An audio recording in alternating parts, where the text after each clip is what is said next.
कोशी प्रदेशका मुख्यमन्त्री उद्धव थापाले सोमबार विश्वासको मत लिने तयारी गरेका छन्।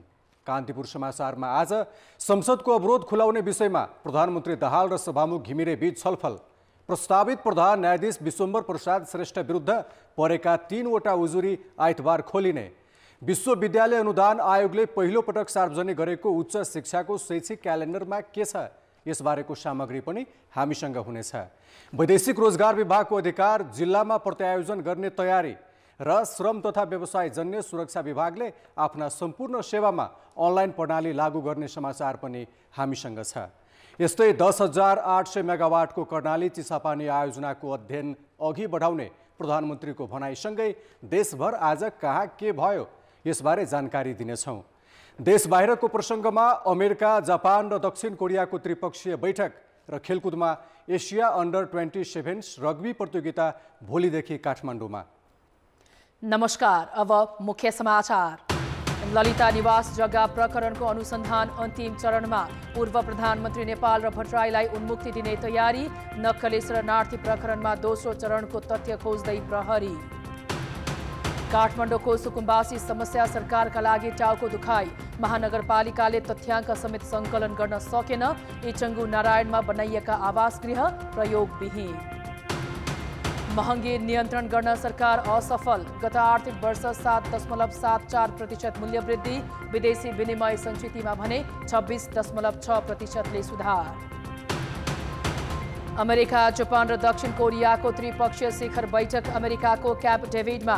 क्षेपयास्त्र परिचालन र नयाँ जासुसी सूचना आदान प्रदानबारे छलफल हुने। र फिफा महिला विश्वकपको 9औं संस्करणले नयाँ च्याम्पियन पाउँदै पहिलो पटक फाइनल पुगेका इङ्ल्यान्ड प्रशिक्षक विगमन र स्पेनका भेल्डालाई इतिहास रच्ने अवसर। प्रहरीको केन्द्रीय अनुसन्धान ब्युरो CIBले बालबाटार स्थित ललिता निवासको सरकारी जग्गा सम्बन्धी मुद्दाको अनुसन्धान अन्तिम चरणमा पुर्याएको छ। 2 वर्ष अघि भएको अनुसन्धानमा जिल्ला सरकारी वकिलको कार्यालयले मुद्दा लैजान अस्वीकार गरेपछि CIBले पुनः फाइल खोलेको थियो। करिब 1.5 महिना लामो अनुसन्धानमा CIBले भाटभटिनी सुपरमार्केटका सञ्चालक मेन बहादुर गुरुङ सहित 23 जनालाई पक्राउ गर्यो। तीमध्ये 5 जना अदालतको आदेशपछि छुटिसकेका छन्। तर सङ्गठित अपराधमा 1.5 महिना लगाएर अनुसन्धान गरेको CIB सरकारी जग्गा व्यक्तिको बनाउने राजनीतिक नेतृत्वसम्म भने पुग्न सकेको छैन। पक्राउ परेका आरोपीहरूले बन्दी प्रत्यक्षीकरणका लागि दिएको रिटमा सर्वोच्च अदालतले सरकारी जग्गा हडप्न निर्णायक तहमा बस्नेहरूमाथि पनि अनुसन्धान गर्न भनेको थियो। तर यसअघि 4 चरणमा सरकारी जग्गा हिनामिनामा संलग्न रहेका मालपोत, नापी, भौतिक पूर्वाधार मन्त्रालयका पूर्व कर्मचारीलाई नियन्त्रणमा लिएको प्रहरीले सरकारी जग्गा व्यक्तिको बनाउने गरी किर्तेमा राजनीतिक नेतृत्वको संलग्नताबारे भने नरम देखिएको छ। पूर्व मन्त्रीहरू विजय कुमार गच्छदार, चन्द्रदेव जोशी, डम्बर श्रेष्ठ र छविराज पन्त विरुद्ध पक्राउ पूर्जी नै लिएको छ। तर प्रधानमन्त्री पुष्पकमल दाहालको दबावपछि प्रहरी उनीहरूलाई पक्राउ र अभियोजनबाट पछि हट्ने भएको छ। त्यस्तै समर्जन कम्पनीको नाममा रहेको 3 रोपनी जग्गा गुठीमा लगेर हिनामिनामा संलग्न रहेको आरोप लागेका पूर्व मुख्य सचिव लीलामणि पौड्यालको बयान लिए पनि सर्वोच्चको आदेश अनुसार निर्णय भूमिका खुल्ने पूर्व प्रधानमन्त्रीहरू माधव कुमार नेपाल र बाबुराम भट्टराईसँग बयान समेत लिएन। आइतबार सरकारी वकिललाई राय सहितको अनुसन्धान प्रतिवेदन बुझाउने तयारीमा रहेको CIBले प्रतिवादी बनाउनेहरूको अझै टुङ्गो लगाउन सकेको छैन। हिरासतमा रहेका 18 जना बाहेक थुना बाहिर रहेका सरकारी जग्गा हिनामिनामा संलग्न रहेको आरोप लागेका नेतालाई पनि प्रतिवादी बनाउनु पर्ने अनुसन्धानबाट खुलिसकेको छ। तर नेपाली कांग्रेसको दबावपछि विजय कुमार गच्छदारलाई मुद्दा नलैजाने तयारी भएको छ। अन्य पूर्व मन्त्री र पूर्व प्रधानमन्त्रीबारे पनि महान्यायाधिवक्तासँग परामर्श गर्ने भनेको CIB प्रधानमन्त्री र सरकारी वकिलको साथ नपाउने देखेपछि पछि हटेको हो। CIBको अनुसन्धान प्रतिवेदनका आधारमा भदौ 12 गतेभित्र सरकारी वकिलले मुद्दा दायर गरिसक्नु पर्नेछ। नक्कली भुटानी शरणार्थी प्रकरणमा प्रहरीले दोस्रो चरणको अनुसन्धान अघि बढाएको छ। थप पीडितको जाहेरी लिएर प्रहरीले अनुसन्धान अगाडि बढाएको हो। उपत्यका अपराध अनुसन्धान कार्यालयले नक्कली भुटानी शरणार्थी बनाएर अमेरिका पठाउने गिरोहलाई रकम बुझाउनेहरूको थप जाहेरी लिएको हो। यसअघि पहिलो चरणमा 113 जनाले दिएको जाहेरीका आधारमा पक्राउ परेका पूर्व गृहमन्त्री बालकृष्ण खाँड, पूर्व उपप्रधानमन्त्री टो बहादुर रायमाझी, सचिव टेकनारायण पाण्डे सहित 16 जनालाई अदालतले पूर्वपक्षका लागि थुनामा पठाइसकेको छ। दोस्रो चरणको अनुसन्धानका क्रममा 18 जनाको जाहेरी परेको छ। लमजुङ, चितवन, सुनसरी, सिन्धुपाल्चोक, ललितपुर लगायतका जिल्लाका पीडितले 20 देखि 40 लाख रुपैयाँसम्म रकम बुझाएको जाहेरी दिएका छन्। जाहेरीमा 1 करोड 85 लाख रुपैयाँ ठगिएको उल्लेख छ। उनीहरूले पनि सानु भण्डारी, केशव दुलाल र रामशरण केसीलाई रकम बुझाएको भनेका छन्।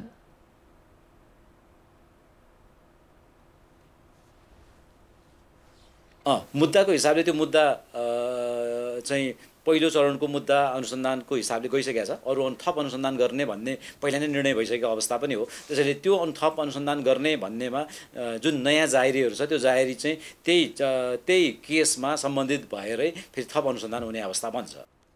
जाहेरीमा किटान गरिएका भण्डारी र दुलाल नक्कली भुटानी शरणार्थी बनाउने मुख्य योजनाकार हुन्। उनीहरूसँग थप बयान लिनुपर्ने प्रहरीले जनाएको छ। भुटानी शरणार्थी मुद्दामै जोडिएका पूर्व गृहमन्त्री रामबहादुर थापाका छोरा प्रतीक र थापाकै सुरक्षा सल्लाहकार इन्द्रजित रायका छोरा निरज भने फरार छन्। त्यस्तै प्रहरीले बेचन झा नाम गरेको व्यक्तिलाई पनि अनुसन्धानको घेरामा राखेर खोजी गरिरहेको छ।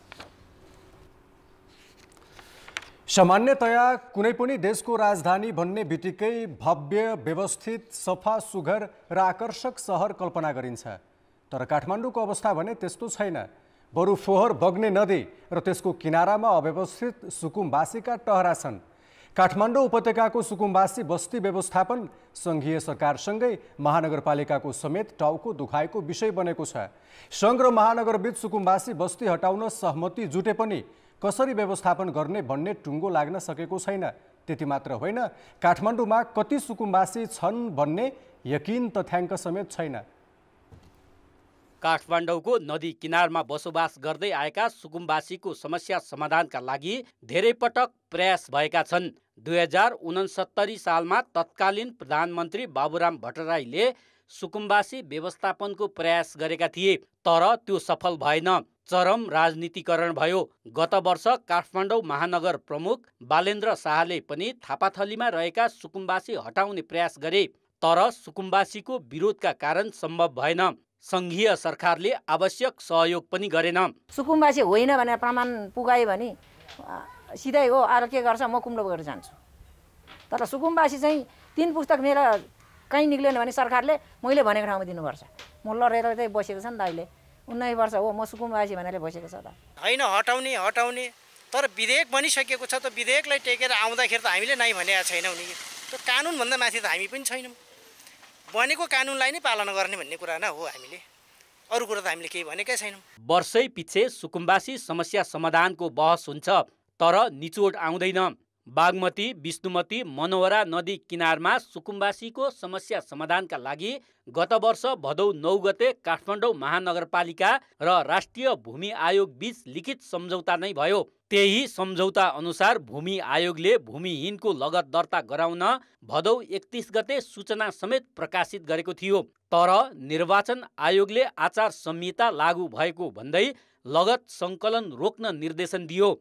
निर्वाचन सकिएपछि महानगर प्रमुख बालेन्द्र शाहले आयोगसँगको सम्झौता अनुसार लगत सङ्कलन गर्नुको साटो थापाथली स्थित सुकुम्बासी बस्तीमा डोजर लगाउने प्रयास गरे, जसले समस्यालाई झनै बल्झायो। समय लम्ब्याउने कामहरू गरिरहेका छन्। सुकुम्बासीले छिटोभन्दा छिटो राहत गर्ने काममा गइएन। त्यो भनेको के त भन्दाखेरि त्यो ठाउँबाट उचित स्थानमा राख्ने हो र त्यसपछि उहाँहरूलाई चाहिँ व्यवस्थापन गर्ने। 650 पालिकाले लगत सङ्कलन गरेका छन्। 400-450 पालिकाले सफ्टवेयरमा प्रविष्टि पनि गरेका छन्। महानगरले त्यो प्रक्रिया अगाडि बढाएन। नबढाएपछि अवरुद्ध भयो। अब के अवरुद्ध भयो? पहिचानकै अवरुद्ध भयो। महानगरपालिकाले सुकुम्बासीको वास्तविक तथ्याङ्क सङ्कलन गर्न नसके पनि बागमती सभ्यता विकास समितिले बागमती करिडोरमा 3496 परिवार बसोबास गर्दै आएको दाबी गरेको छ। हटाउने कुरामा नेपाल सरकार र काठमाडौँ महानगरपालिका दुवै अथवा सरकार निकाय मन्त्रालय हामी शहरी विकास मन्त्रालय हामी स्पष्ट छौँ, तर त्यसलाई एउटा कुन विधिबाट हटाउने, कसरी प्रमाणीकरण गर्ने भन्ने विधिमा चाहिँ अलिकति छलफल हुँदैछ। त्यसो त मङ्गलबार सिंहदरबारमा भएको छलफलमा सङ्घीय सरकार र महानगरपालिका बीच नक्कली सुकुम्बासीहरूलाई उनीहरूकै गृह जिल्लामा फर्काउने र वास्तविक सुकुम्बासीहरूलाई व्यवस्थापन गर्ने अनौपचारिक सहमति जुटेको छ। तर त्यस्ता वास्तविक सुकुम्बासीहरूलाई कहाँ राख्ने भन्ने टुङ्गो लागेको छैन। सुकुम्बासीलाई व्यवस्थापन गर्न काठमाडौँको इचङ्गु नारायणमा बनाइएका 5वटा आवास गृह प्रयोगविहीन अवस्थामा छन्। उद्देश्यमा कुनै पनि फरक छैन। जस्तो हामीले चाहिँ त्यो त्यहाँबाट स्थानान्तरण गर्ने भन्ने कुरा छ, त्यसमा स्थानीय सरकार र सङ्घको सरकारसँग एउटै मिसनमा छौँ। त्यहाँको बस्तीहरूलाई चाहिँ अन्य ठाउँमै स्थानान्तरण गर्नको निम्ति पहिचान पहिलो प्राथमिकता, दोस्रो चाहिँ व्यवस्थापन भन्ने ढङ्गले अगाडि बढिरहेको छ। बागमती करिडोरमा बसोबास गर्नेहरूको लगत सङ्कलन गर्दा गाउँमा जग्गा रहेको पाइएमा त्यस्ता नक्कली सुकुम्बासीहरूलाई उनीहरूकै गाउँमा फर्काउने दुवै तहका सरकार सहमत भएका छन्। सुकुम्बासी बस्ती समाधानका लागि 1.5 दशकदेखि सरकारले गरेका प्रयास अझैसम्म सफल भएको छैन। कान्तिपुर समाचारका लागि क्यामेरामा राजेन्द्र महर्जन र पशुपति बुढाथोकीका साथ पर्वतराज घिमिरे, काठमाडौँ।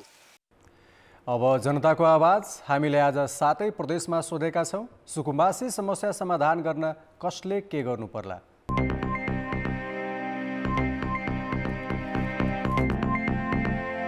हामीलाई चाहिँ राज्यले चाहिँ कर लिएर लालपूर्जा दिए हुन्थ्यो र हामी सुख शान्तिसँग बस्न पाए हुन्थ्यो। सुकुम्बासीहरू जस्तो गरिबहरू दुखीहरू छन्, उनीहरूलाई चाहिँ लालपूर्जा दियो भने उनीहरूको मन खुसी हुन्छ। जसको नाममा एक धुर जग्गा छैन भने उलाई वार्डैबाट सुरुवात गरेर प्रदेशमा पत्रचार गर्नुपर्छ, त्यसपछि केन्द्रसम्म पत्रचार गरेर वास्तविक सुकुम्बासीहरूलाई आयोग मार्फत समस्या समाधान गर्नुपर्ने हुन्छ। सरकारले त हामीलाई त लालपूर्जा दिएर राम्रो गर्दै हुन्छ। भूमिहीन व्यक्तिलाई यथाशीघ्र अहिले जग्गा उपलब्ध गराइदिनुपर्छ। छानबिन गरेर त्यसलाई निर्णय गर्नुपर्ने।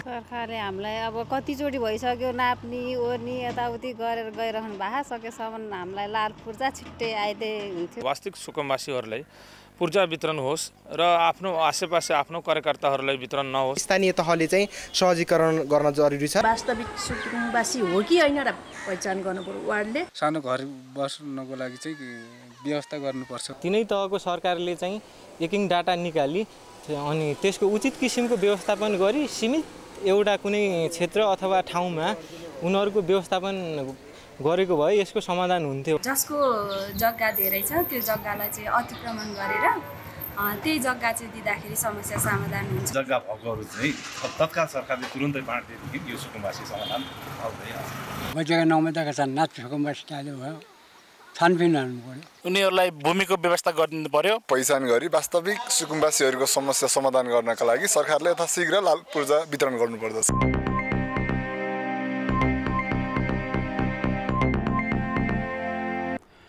कोशी प्रदेशका मुख्यमन्त्री उद्धव थापाले सोमबार विश्वासको मत लिने भएका छन्। त्यसका लागि उनले आज प्रदेशसभा सचिवलाई सूचना दिएका छन्।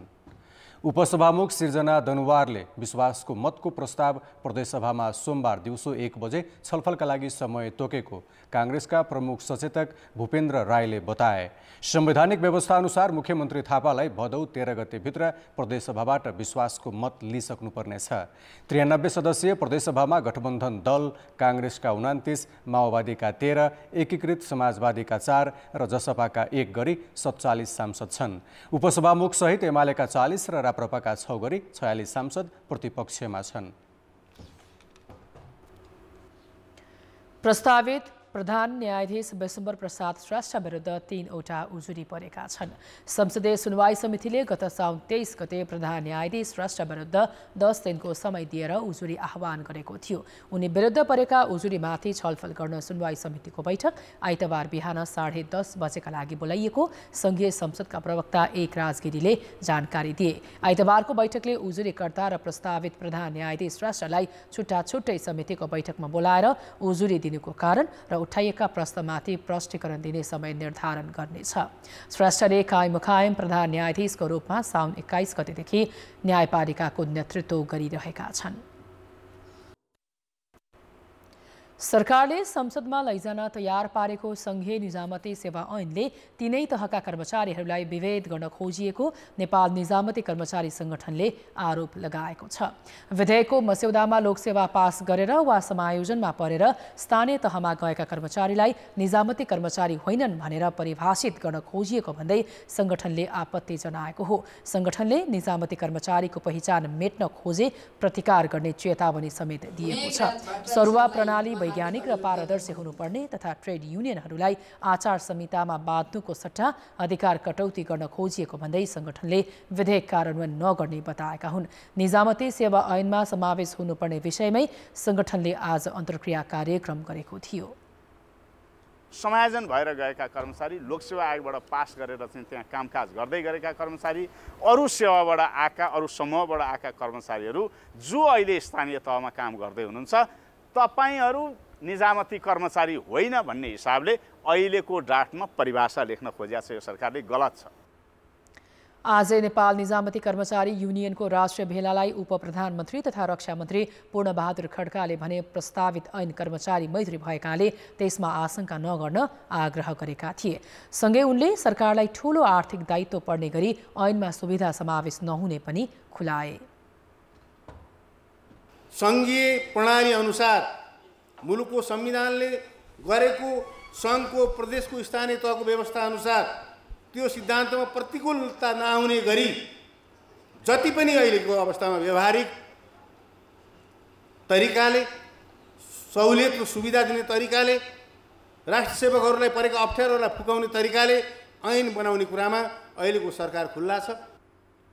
लोकसेवा आयोगले सहमति दिएपछि मात्रै सरकारले सङ्घीय निजामती सेवा ऐन संसदमा दर्ता गर्ने बाटो खुल्नेछ।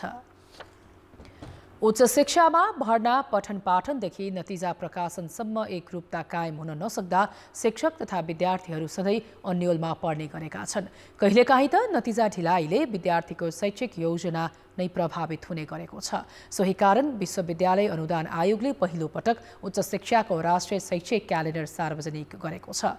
क्यालेन्डर कार्यान्वयन नगर्ने विश्वविद्यालय र स्वास्थ्य विज्ञान प्रतिष्ठानलाई आयोगले अनुदानमा समेत कटौती गर्ने भएको छ। मुलुकमा त्रिभुवन विश्वविद्यालय सहित 11वटा सङ्घीय तथा 7वटा प्रदेश विश्वविद्यालय र विश्वविद्यालय सरह मान्यता पाएका 6वटा स्वास्थ्य विज्ञान प्रतिष्ठान छन्, जसमा करिब 5 लाख विद्यार्थी अध्ययनरत छन्। तर विश्वविद्यालय पछि फरक शैक्षिक क्यालेन्डर भएकाले प्रवेश परीक्षा भर्नाको समय र मितिमा एकरूपता कायम हुन सकेको छैन। नियमित पढाइ नहुने मात्र होइन, परीक्षा सञ्चालन र नतिजा प्रकाशनमा समेत ढिलाइ हुँदा शैक्षिक गुणस्तर नै खस्कन थालेको छ। यही कारण उच्च शिक्षाको विश्वसनीयता खस्किरहेका बेला विश्वविद्यालय अनुदान आयोगले राष्ट्रिय शैक्षिक क्यालेन्डर सार्वजनिक गरेको छ। यस अनुसार अबदेखि सबै विश्वविद्यालयले भदौमा भर्ना प्रक्रिया सुरु गर्नुपर्ने छ भने मङ्सिरबाट पठन पाठन, चैतमा अन्तिम परीक्षा र जेठमा नतिजा प्रकाशन गर्नुपर्नेछ। कोर्सहरू कम्प्लिट गर्ने, त्यही अनुसार परीक्षा लिने र परीक्षाफल प्रकाशित गर्ने, त्यही क्रमशः त्यही अनुसार सेमेस्टरहरू लिएर जाने र वार्षिक प्रणाली अन्तर्गत पनि जति पनि कोर्सहरू सञ्चालित छन् तिनीहरूले पनि वर्ष दिनभित्र कोर्स सकेर कक्षा परीक्षा लिइसक्नुपर्ने। दोस्रो वर्ष जाँदाखेरि केही महिना 1-2 महिनाभित्र रिजल्ट निकाल्नुपर्ने, त्यसपछि दोस्रो वर्षको सुरु गर्नुपर्ने, अनि अन्तिम वर्षमा गएपछि 4 वर्ष नबढ्ने गरेर अन्तिम परीक्षाको परीक्षाफल प्रकाशित गरिसक्नुपर्ने। चिकित्सा शिक्षामा भने क्यालेन्डर भन्दा केही ढिलाइ हुनेछ। प्रवेश परीक्षाका लागि सूचना प्रकाशन, आवेदन, परीक्षा सञ्चालन, विद्यार्थी म्याचिङ, भर्ना लगायतका प्रक्रिया पूरा गर्नुपर्ने प्रावधान छ।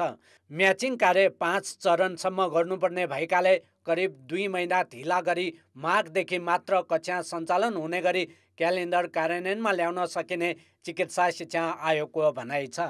नतिजा प्रकाशन भइसके पछाडि भर्ना प्रक्रिया म्याचिङको प्रक्रियाबाट जानुपर्ने भएको हुनाले अर्को 1.5-2 महिना बढी समय लाग्दछ।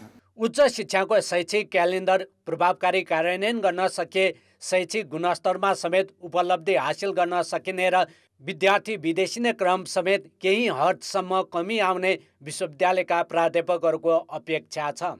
शैक्षिक पठन पाठन र अनुसन्धान नै हुनुपर्छ, हामी त्यसै किसिमले अगाडि बढ्नुपर्छ भन्ने एउटा मान्यता तयार गर्न सकियो राष्ट्रमा भनेपछि मात्रै यो शैक्षिक क्यालेन्डरलाई कार्यान्वयनमा लैजान सकिन्छ। एउटा यसमा धेरैवटा चिजहरू छन्। पठन पाठन सँगसँगै समय पनि हो। समय मात्रै नभएर विद्यार्थीहरू बाहिर जाने विद्यार्थीहरूलाई हामीले टाइममा सकिन्छ भनेर राख्न सक्यौँ भने त्यसले पनि काम गर्छ। तर शैक्षिक क्यालेन्डर कार्यान्वयनमा ल्याउन नसक्ने विश्वविद्यालयहरूलाई विश्वविद्यालय अनुदान आयोगले अनुदान कटौती गर्नेछ। क्यालेन्डर अनुसार चाहिँ कामहरू हुन सकेन भने हेर्नुहोस्, अब जति जुन पर्फर्मेन्समा आधारित जति पनि हामीले दिने ग्रान्ट्सहरू हुन्छ त्यसमा हामीले विचार गर्न सक्छौँ। राम्रो गर्नेलाई हामी बढी पर्फर्मेन्स ग्रान्ट दिन सक्छौँ। क्यालेन्डर अनुसार नचल्नेलाई हामी त्यो अनुसारले घटाउने। यसै वर्षदेखि कार्यान्वयनमा आएको राष्ट्रिय शैक्षिक क्यालेन्डरले भर्ना प्रक्रियादेखि नतिजा प्रकाशनसम्म हुने ढिलाइ र अन्यललाई हटाउने अपेक्षा त गर्न सकिन्छ, तर यसका लागि प्रभावकारी अनुगमनको संयन्त्र भने तयार पारिनुपर्छ। कान्तिपुर समाचारका लागि दाङबाट अमर क्षितिज र क्यामेरामा हेम प्रसाईका साथ नारायण किलम्बु, काठमाडौँ। लामो समय नेपाल चिया विकास निगम अन्तर्गत रहेर 2057 सालमा निजीकरण गरिएका इलाम र झापाका 7वटा चिया बगानको चर्चा भइरहन्छ। पर्यटनसँग समेत जोडिएका यी चिया बगान जिल्लाका चिनारी हुन्। नेपाली चियाको इतिहास बोकेका यी बगानमा चियाका पुराना बोट मासिएर सौन्दर्य क्षयीकरण हुँदै जाँदा घुमघामका लागि आउनेहरू खिन्न हुने गरेका छन्। इलामको पर्यायको रूपमा रहेको ऐतिहासिक चिया बगानलाई सिँगार्ने नाममा पूर्वाधारका थुप्रै काम गरिएको छ। पार्क, पदमार्ग, पोखरी लगायतका संरचना बनाइए पनि 160 वर्ष पुरानो चिया बगान भने उजाडिँदै गइरहेको छ। बगान पातलिँदा यसको सौन्दर्य मात्रै ह्रास भएको छैन, इतिहास नै गुम्ने हो कि भन्ने चिन्ता छ।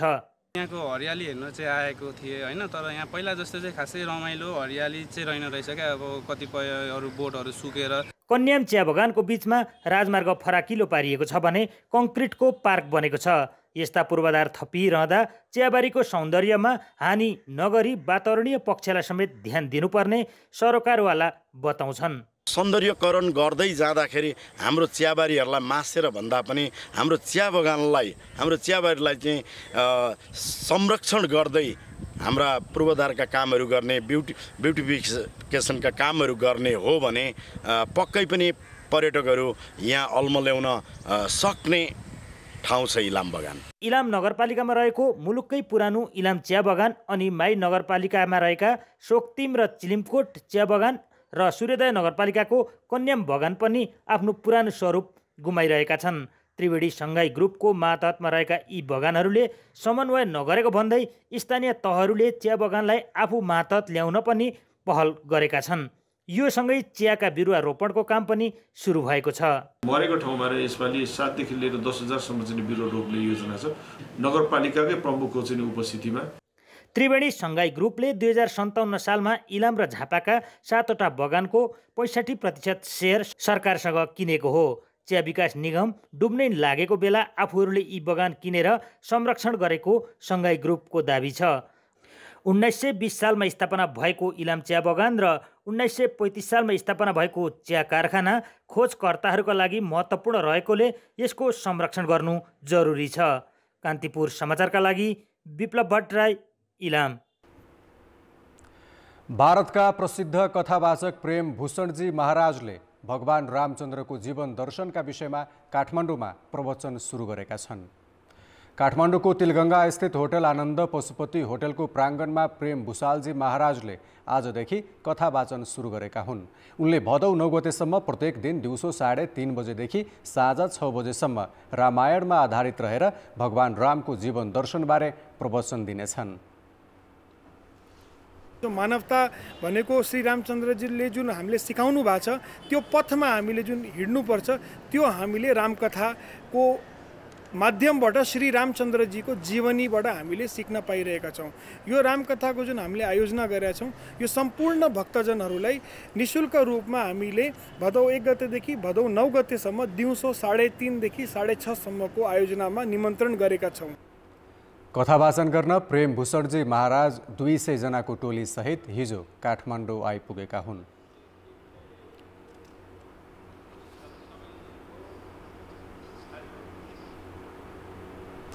अर्थ र विकास।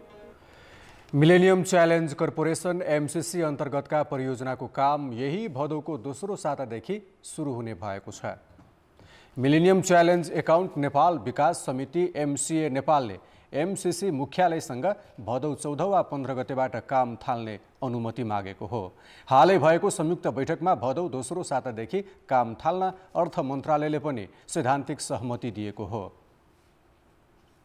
एमसीए नेपालको बोर्डले अगस्त मसान्त यो अगस्त अन्तिमबाट चाहिँ यो इन्ट्री टु फोर्स सुरु गर्ने भनेर निर्णय गरेर यो एमसीए नेपाललाई एमसीसीलाई पठाएको छ। एमसीसीको यो म्युचुअल अन्डरस्ट्यान्डिङ तोकिने यो डेट चाहिँ अहिले हामीले उता प्रस्ताव गर्ने क्रममा छौँ। उताबाट एमसीसीले एग्री भयो भने अनि डेट सुरु हुन्छ।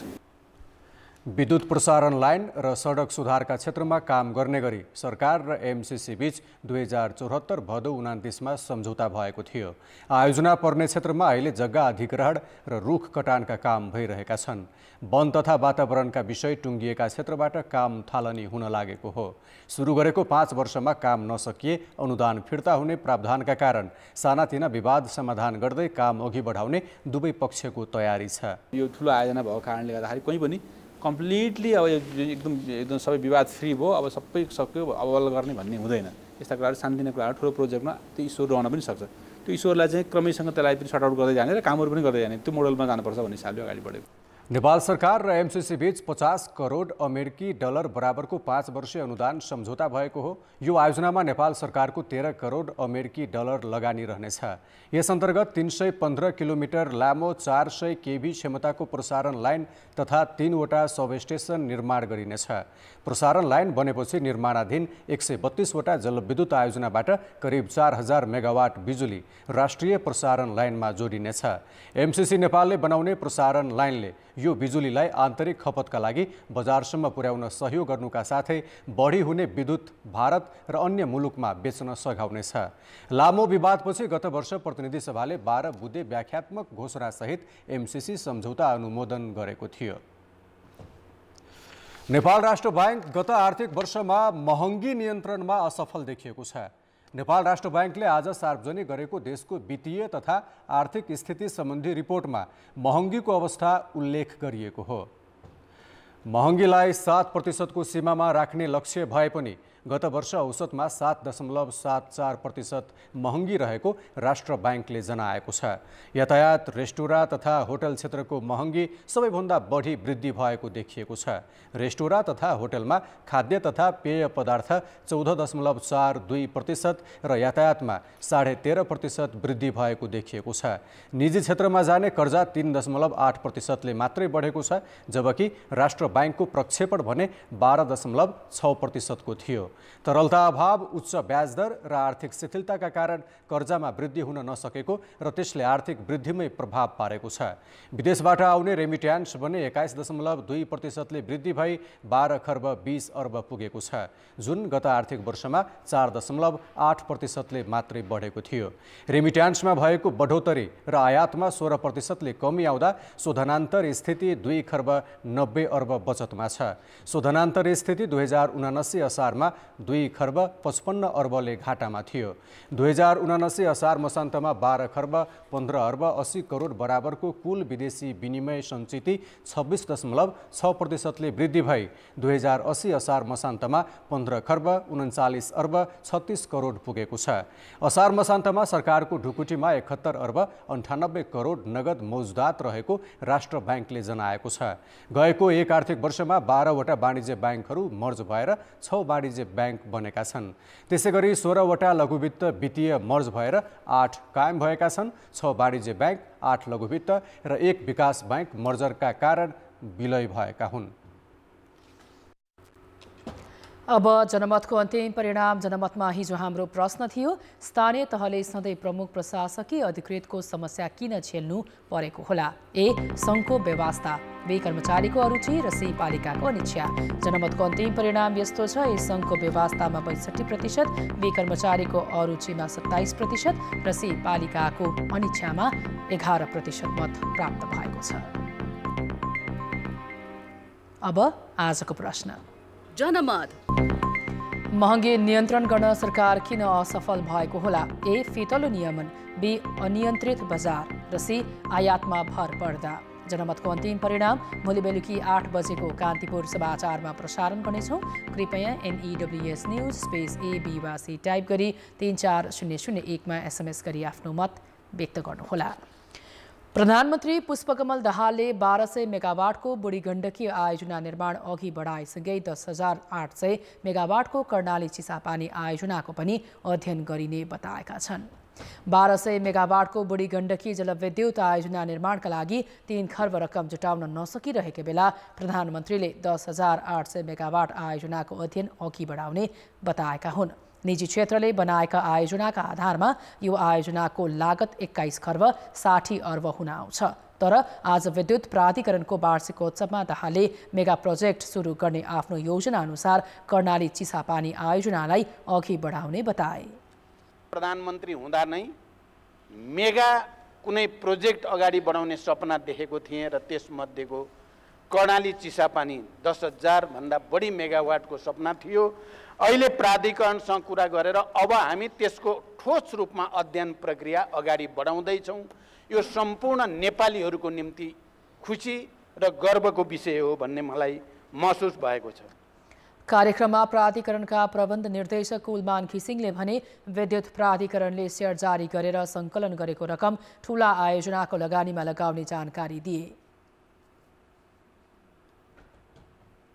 सर्वसाधारणलाई समेत सेयर जारी गर्ने गरी प्राधिकरणको तेस्रो चरणको वित्तीय पुनर्संरचना प्रस्ताव स्वीकृतिका लागि सरकार समक्ष पेश गरिएको छ। प्राधिकरणको प्राथमिक सेयर सर्वसाधारणलाई निष्कासन गरी सङ्कलन गरिएको रकम मुख्य रूपमा ठुला जलविद्युत आयोजनाहरूको निर्माणमा लगानी गरिनेछ। छिमेकी देश बङ्गलादेशबाट एकैपटक ठूलो सङ्ख्यामा पर्यटक विमान चार्टर गरेर नेपाल आएका छन्। बङ्गलादेशको प्लास्टिक कम्पनी आकिज ग्रुप अफ कम्पनीका कर्मचारी 5 दिन र 4 रातका लागि बिदा मनाउन नेपाल आएका हुन्। नेपाल आएका 350 पर्यटकलाई नेपाल पर्यटन बोर्ड र पर्यटन व्यवसायीले आज पञ्चेबाजा सहित स्वागत गरे। अन्य 350 जना भने भोलि आइपुग्नेछन्। एकैपटक ठूलो सङ्ख्यामा बङ्गलादेशी पर्यटक आउँदा नेपालको पर्यटन क्षेत्रमा उत्साह थपिएको छ।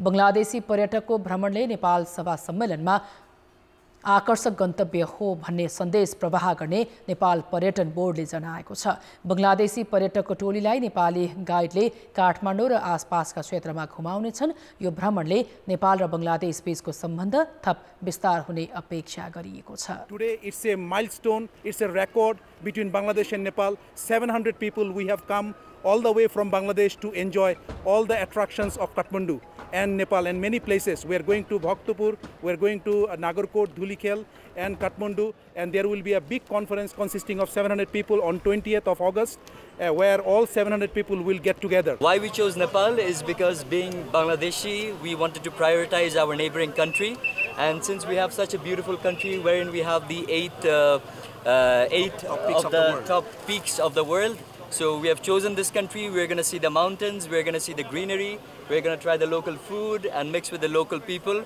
and we are very, very, very excited. अब अन्तर्राष्ट्रिय समाचार। अमेरिका, जापान र दक्षिण कोरियाको त्रिपक्षीय शिखर बैठक क्याम्प डेभिडमा हुँदैछ। अमेरिकी राष्ट्रपति जो बाइडनले आज मेरील्यान्डको काटोक्टिन पहाडी क्षेत्र स्थित रिसोर्टमा यो कूटनीतिक बैठक गर्दैछन्।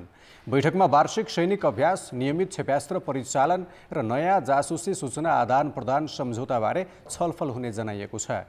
यस्तै सङ्कटका बेलामा त्रिपक्षीय हटलाइनबाट परामर्श लिने व्यवस्थाको पहल गर्ने बताइएको छ। जापानी प्रधानमन्त्री फुमियो किसिदा र दक्षिण कोरियाली राष्ट्रपति योन सुक योलले उत्तर कोरियाको उत्तेजित व्यवहारको सामना गरिरहेका छन्। चीनको पनि सामरिक चुनौती भइरहेका बेला यी देशहरूले हिन्द प्रशान्त क्षेत्रमा गठबन्धन मजबुत बनाउन खोजेका छन्। क्याम्प डेभिडमा बाइडेनले विदेशी सरकार प्रमुखहरूलाई आतिथ्य प्रदान गरेको यो पहिलो पटक हो। खेलकुद समाचार। नमस्कार, कान्तिपुर खेलकुद समाचारमा स्वागत छ। नेपाल क्रिकेट संघका अध्यक्ष चतुरबहादुर चन्दले प्रधानमन्त्री पुष्पकमल दाहालको भारत भ्रमणका बेला भएको सहमति अनुसार चितवन र धनगढीमा क्रिकेट रङ्गशाला बनाउन क्यानले सरकारलाई घचघचाइरहेको बताएका छन्। प्रधानमन्त्री दाहालले भारतीय प्रधानमन्त्री नरेन्द्र मोदी र विदेश मन्त्री एस जयशंकरसँगको भेटमा चितवनको गौतम बुद्ध र धनगढीको फाप्ला रङ्गशाला बनाइदिन मौखिक प्रस्ताव गरेका थिए। त्यस अवसरमा प्रधानमन्त्रीको प्रस्तावलाई भारतीय पक्षले प्रारम्भिक सहमति जनाएको थियो। प्रधानमन्त्रीको भ्रमण टोलीमा समेत संलग्न रहेका चन्दले सोही सहमति अनुसार रङ्गशाला निर्माणका लागि परराष्ट्र तथा युवा तथा खेलकुद मन्त्रालयलाई पटक पटक घचघचाइरहेको बताए। सरकारले 2079 वैशाख 26 मा फाप्ला मैदानलाई विकास समिति मोडलमा बनाउने योजना बनाएको थियो। त्यसअनुसार गठन गरिएको फाप्ला अन्तर्राष्ट्रिय क्रिकेट खेलग्राम पूर्वाधार विकास निर्माण समितिको अध्यक्षमा अभियन्ता सुभाष शाही नियुक्त भएका थिए। सरकारले बजेटमै समावेश गरेर फाप्लालाई रकम विनियोजन समेत गरेको छ।